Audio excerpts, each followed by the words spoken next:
პოეტი კოლხი მაყვალა კახარია.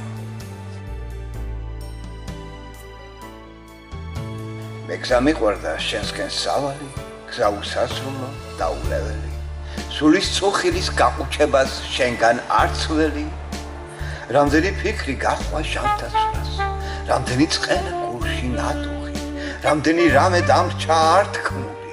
მე ყველა წუხილს ავჭვრთავ ვერსად, რომ კვლავ მეღირსო სულში ნათება, ვამბობ სათქმელს და ვერ ევისერდა.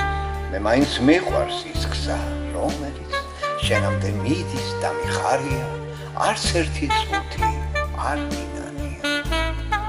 პოეტი კოლხი მაყვალა კახარია.